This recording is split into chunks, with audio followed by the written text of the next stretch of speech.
नमस्कार साथियों, unique politics पर आप सभी का स्वागत है। मैं उमेश झिलमिलिया। साथियों, बहुजन समाज पार्टी का शासन देखकर विरोधी पार्टियों को डर लगने लगा था। उनको ऐसा लगता था कि बहुजन समाज पार्टी की अध्यक्ष मायावती जी जिस तरह से काम कर रही हैं, ऐसा ना हो कि आने वाले समय में दूसरी पार्टियों का वजूद ही खत्म कर दें।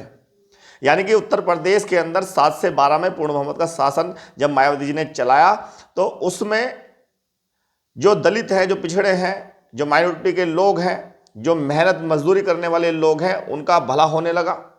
और आपने देखा किस तरह से शिक्षा विभाग में मायावती जी ने सबसे ज़्यादा काम किया, किस तरह से महंगाई को लेकर काम किया, किस तरह से रोजगार सबसे ज़्यादा मायावती ने देने का काम किया, और साथ ही साथ किस तरह से शासन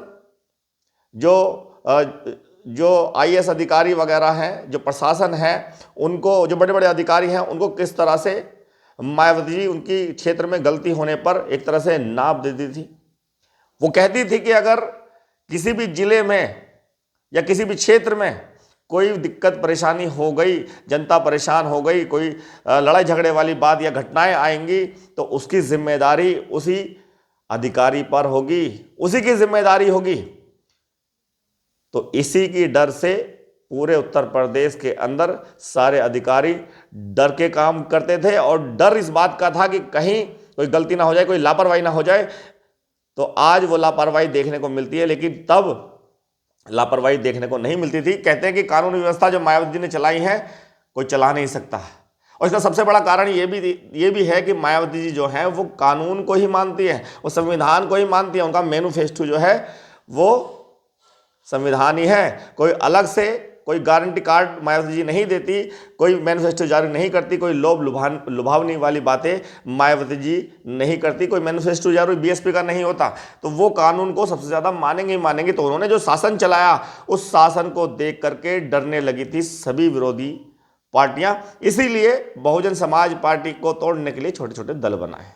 ये मैं नहीं कह रहा, ये मायावती जी ने भी प्रेस कॉन्फ्रेंस करके की है। ये सारे बुद्धिजीवी जानते हैं, तो मायावती जी को तो पता ही है, इतनी बड़ी लीडर है। तो मायावती जी ने अपनी प्रेस कॉन्फ्रेंस में किस तरह की बात कही है। मायावती जी ने इस बात को भी कहा कि जो गरीब लोग थे, मजदूर लोग थे, जो पिछड़े लोग थे, और जो जातिवादी मानसिकता वाले लोग हैं, जो अपने पास किसी को बैठाते नहीं थे, मायावती जी के राज में ऐसा शासन आया कि 7 से 12 के 5 साल के काल में ही मायावती जी ने उनको इतना सम्मान दे दिया, उनके लिए इतना काम कर दिया कि वो साथ में बराबरी में तो बैठते ही सम्मान के साथ अपना जीवन जीते हैं।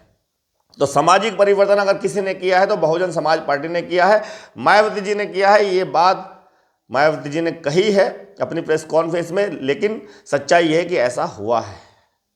ऐसा लोग मानते भी हैं, ऐसे लोग, पिछड़ी जाति के लोग, दलित जो हैं जितने भी, वो इस बात को मानते हैं। उस जो गरीब लोग हैं, सवर्णों में भी जो गरीब लोग हैं, वो इस बात को मानते हैं कि मायावती जी के शासन में अगर काम होता है तो वो सबके भले के लिए होता है। मायावती जी जिस विचारधारा पर चलती हैं, बाबा साहब की विचारधारा को आगे लेके चलती है। एक मिशन की बात की जाती है, तो इस मिशन में एक विचारधारा है, और विचारधारा ये है कि देश के अंदर मानवता पैदा की जाए, लोगों में भाईचारा पैदा की जाए। जो लोग नहीं चाहते कि समानता हो, और जो गैर बराबरी है, उसको बांटने का काम मायावती जी ने किया है। इसीलिए वो कहीं ना कहीं मायावती जी के विरोधी एक तरह से रहे। तो जब उन्होंने शासन चलाया, जब उन्होंने काम किया, तो उस काम को देख करके डरने लगी थी सारी की सारी पार्टियां। उनको लगने लगा था कि ऐसा ना कि देश की प्रधानमंत्री बन जाए मायावती जी, और हर देश के हर राज्य में फिर बहुजन समाज पार्टी की सरकार हो, क्योंकि आज भी देश के कोने कोने में बहुजन समाज पार्टी के समर्थक जो हैं उनको वोट देते हैं। ये तो समर्थकों की बात हो गई। मायावती जी के शासन को जिन्होंने देखा है, जिन्होंने समझा है, वो बीएसपी को वोट देते हैं। उसमें जात पात या किसी चीज़ की बात नहीं है। वो मानते हैं इस बात को कि देश में अगर किसी चीज़ पर काम होना चाहिए तो वो शिक्षा पर, रोजगार पर, स्वास्थ्य पर, कानून पर, इन चीज़ों पर काम होना चाहिए। जो ज़रूरत की चीज़ें हैं लोगों की, उन चीज़ों पर काम करने की ज़रूरत होती है।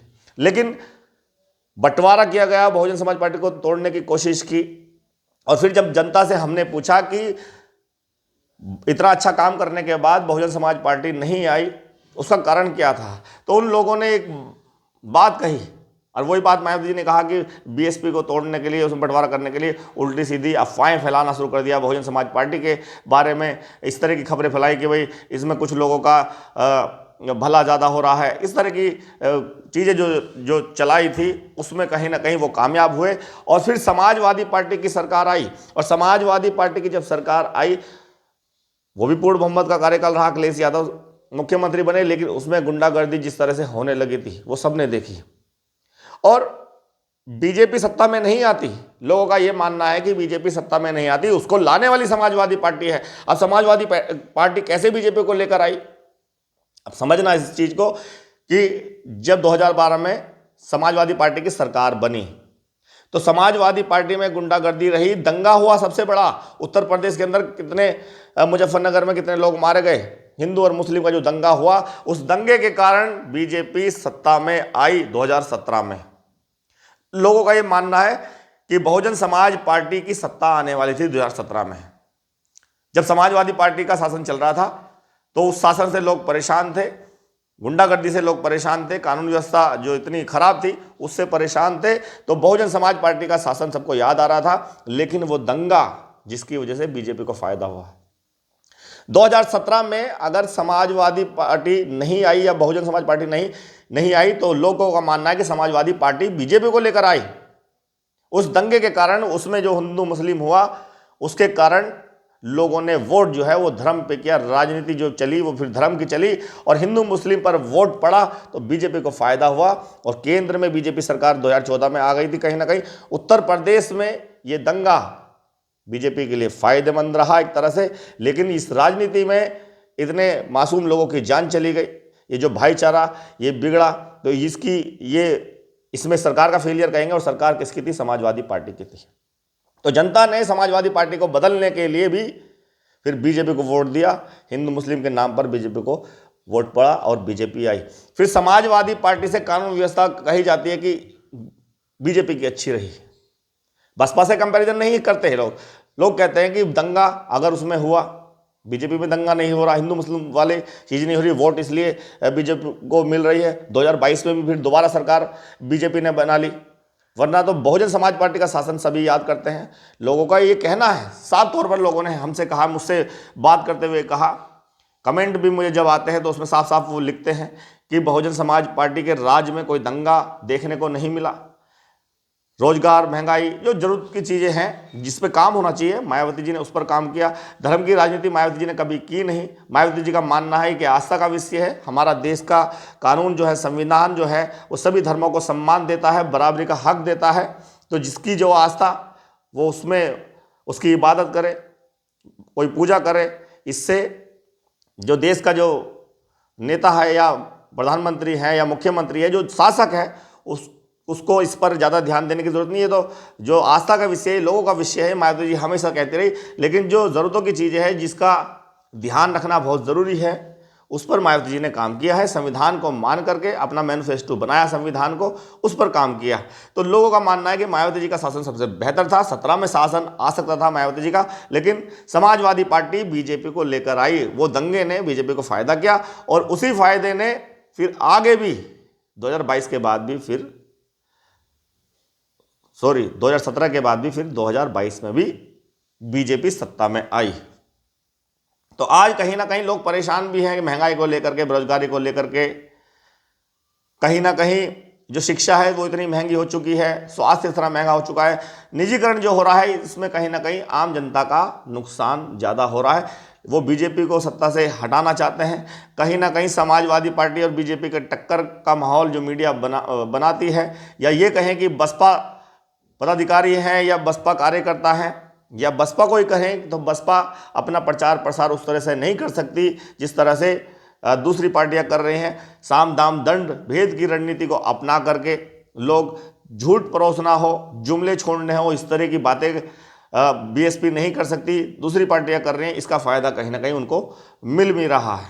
कोई सच बात नहीं कहता, कोई वादे सब झूठे करते हैं कि हम सत्ता में आएंगे तो ये कर देंगे, वो कर देंगे। गारंटियाँ बड़ी बड़ी जनता को दी जा रही है, तो उस झूठे गारंटी कार्ड में लोग फंसते हैं और कहीं ना कहीं वोट दे देते हैं। इसमें बीएसपी का नुकसान हो रहा है, क्योंकि बीएसपी कहने में कम, करने में ज़्यादा वो विश्वास रखती है। मायावती जी इस बात को कहती हैं कि हम कथनी में कम करनी में ज़्यादा विश्वास करते हैं, इसलिए वो कहते नहीं हैं। अपना मैनिफेस्टो भी जारी जो है बसपा नहीं करती, सिर्फ मुद्दों को लेकर के बात करती है। अगर उनका कहीं रैली होती है मायावती जी की या आकाश आनंद ने जो जितनी रैली की, आप देखिए हर रैली को उठा करके कि हर रैली में जनता की जो ज़रूरत की चीज़ें, जो मुद्दे हैं, मेन मुद्दे, उन्हीं को उठाया जाता है। बाकी गारंटी वारंटी की बात ये बहुजन समाज पार्टी के नेता नहीं करते, मायावती जी ने भी नहीं की। इसीलिए कहीं ना कहीं बीएसपी कमज़ोर हो रही है। बाकी चीज़ें, बाकी जो पार्टियां हैं वो गारंटियाँ, जुमले, जो झूठी बातें करते हैं, उसमें जनता कहीं ना कहीं फंस जाती है। और फिर बाद में जब सत्ता आ जाती है कि सरकार बन जाती है, तो उसमें नुकसान उनको होता है। उस नुकसान से बचने के लिए उनको समझना होगा कि सही क्या है, गलत क्या है, कौन सी पार्टी का शासन सबसे अच्छा रहा, जो जनता के लिए रहा, बेहतर रहा। तो अगर वो ऐसा सोचेंगे, समझेंगे, कंपैरिजन करेंगे, तो बहुजन समाज पार्टी फिर से आ जाएगी। मैंने बताया कि किस तरह से बहुजन समाज पार्टी के कार्यकाल से जो उन्होंने शासन किया मायावती जी ने, उससे विरोधी पार्टियां जो हैं वो डरने लगी थी। और डर सिर्फ इतना नहीं था कि वो काम से डरते थे कि मायावती जी ने इतना बढ़िया काम किया, ऐसा काम होगा।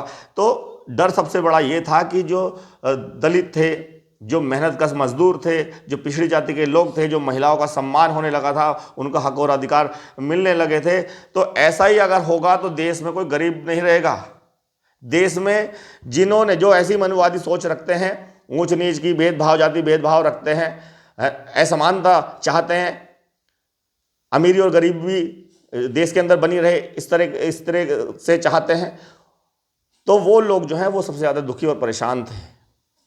क्योंकि आज भी आपने देखा कि अमीर लोग चाहते हैं कि गरीब अमीर ही ना हो, जब भी तो हम उन पर राज कर सकेंगे। लेकिन मायावती जी ने इस खाई को बांटने का काम किया था, अमीरी और गरीबी की खाई को बांटने का काम कर दिया था। सबको सम्मान और सबको समानता दी थी, सबको बराबरी पर लाके खड़ा कर दिया मायावती जी ने। उससे सबसे बड़ा डर था। गरीब, मजदूर, पिछड़े सब जो है तरक्की करने लगे थे, वो ऊपर पहुंचने लगे, वो अमीर होने लगे, तो इससे डर लगने लगा था। तो इसीलिए मायावती जी के शासन से वो लोग डरते थे, और डर की वजह से ही कहीं ना कहीं बहुजन समाज पार्टी को बांटने का, तोड़ने का काम किया। कहीं ना कहीं वो कामयाब भी हैं, क्योंकि आपने देखा कि 7 से 12 में कार्यकाल खत्म हुआ बीएसपी का, 17 में नहीं आया, बस 22 में नहीं आया, अब 27 की बारी है। कहा तो ये जा रहा है कि जिस तरह से मायावती जी ने रणनीति बनाई है, कि जिस तरह से बड़े बड़े पदाधिकारी को बदला है, बदलाव किए हैं, तो उन्होंने कहा है कि 2027 में किसी भी हाल में बसपा को सरकार बनानी है, उसके लिए मायावती जी रणनीति बना करके अपने पदाधिकारियों को आदेश दे रखे हैं, और मेहनत की जा रही है, ग्राउंड पे मेहनत चल रही है। ये चीज़ें हमने नोट की है। तो देखते हैं 2027 में किसकी सरकार आती है। बहुत बहुत धन्यवाद, नमस्कार।